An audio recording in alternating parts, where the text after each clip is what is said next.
తెలంగాణ ఉద్యమ రథసారథి, తెలంగాణ రాష్ట్ర సాధన కోసం సావునోట్లో తలబెట్టి 15 సంవత్సరాల సుదీర్ఘ ఉద్యమం చేసి భారతదేశంలో ఉన్న దాదాపు 38 రాజకీయ పార్టీలను ఒప్పించి మెప్పించి కేంద్ర ప్రభుత్వ మెడలు వంచి తెలంగాణ రాష్ట్రాన్ని సాధించడమే కాకుండా సాధించిన తెలంగాణ ఇప్పుడు భారతదేశంలో ఉన్న 28 రాష్ట్రాలకు ఆదర్శవంతమైన పాలన ఇచ్చి ఈరోజు అనేక రాష్ట్రాలు చివరికి కేంద్ర ప్రభుత్వం సైతం బీఆర్ఎస్ ప్రభుత్వం అమలుపరిచిన అనేక కార్యక్రమాలను కాపీ కొట్టిన సంగతి మనందరూ కూడా తెలుసు.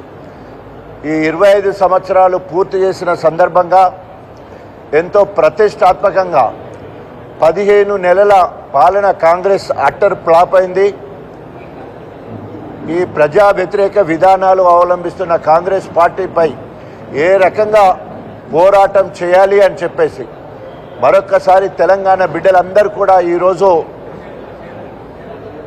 ఆనాడు ఉద్యమంలో రాజకీయ పార్టీలకు అతీతంగా ఏ రకంగానైతే అన్ని వర్గాలు జై తెలంగాణ అన్నాయో ఆ రకంగా 25 సంవత్సరాలు పూర్తి చేసుకున్న సందర్భంగా ఏప్రిల్ 27వ తారీఖు నాడు కేసీఆర్ గారు ఇచ్చే ఉపన్యాసానికి దిశానిర్దేశానికి తెలంగాణ ప్రజలందరూ కూడా ఎదురు చూస్తూ ఉన్నారు.